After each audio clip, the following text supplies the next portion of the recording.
And so the final of the London Open 2010 is between Julian Fetterline of the UK, ranked 37th backgammon giant in the world, and Arildo Idso of Norway, an extremely strong and well-respected backgammon player. So, Chris and Paul, who do you think was the stronger player in the final?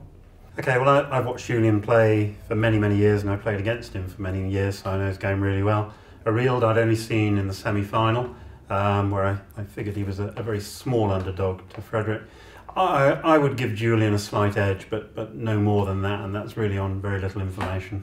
And same for you, Paul?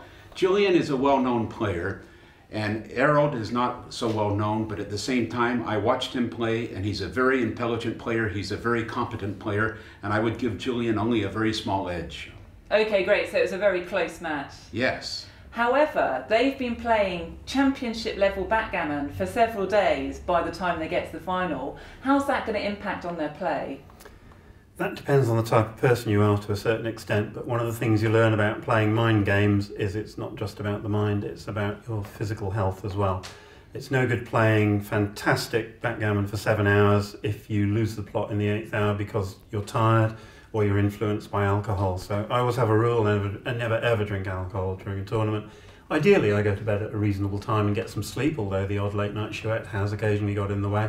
But coming into any match, if you're physically fit, you have a better chance of actually winning, and people tend to ignore that, and a lot of games players are not that fit. But you look at some of the top players in the world, you'd be surprised how often they work out in the gym.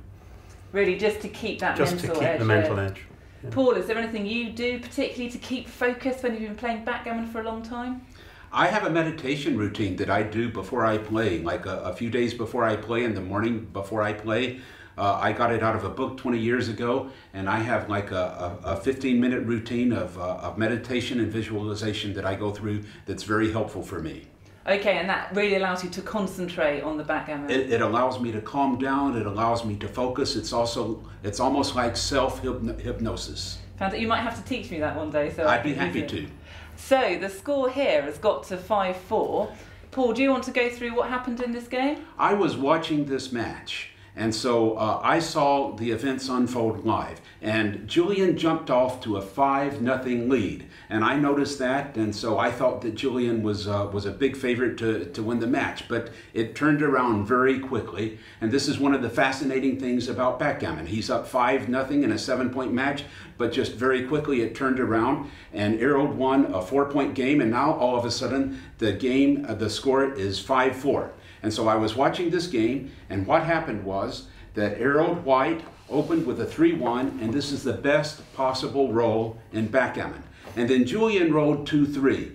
And as it happens, there aren't that many people who know the right play with 3-2. And this is the play that most people make with 3-2, because this is the play that should be made with 3-2 on the opening roll. But Julian is a serious student of backgammon, and in particular, he knows the openings and responses, and this helps him to be a good player. And Julian made the right play here with 3-2. And now Arildo is on shake from this position, and the question is, does he double? And in a money situation, at the beginning of a match where the score is tied, this would be ludicrous. This would be just way too early to double. But at this kind of a score, the score is 5-4-7. In backgammon terms, we think of this as being 3 away, 2 away. And at this score, you have to know that you double very, very early.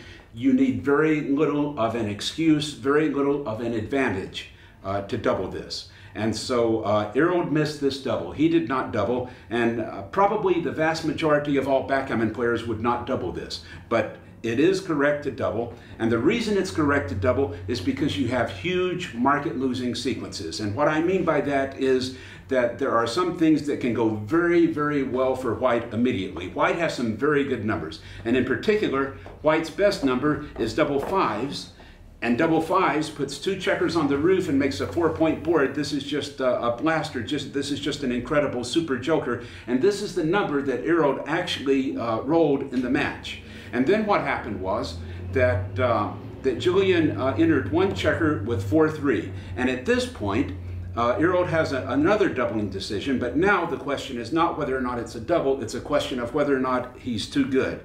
And as it works out, he's not quite too good. This is a double and a pass, but he has lost his market by a huge amount, and this is the reason that he should have doubled a roll earlier, because he has some really great sequences, and it's very costly when you roll a big great sequence and you haven't doubled. So he proved his own mistake by rolling the double 5. Let's go and chat to the players.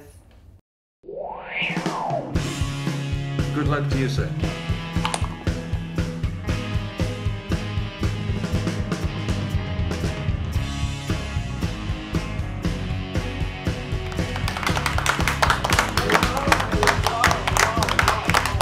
That's it, it's over. Arildo Idso is the London Open winner 2010.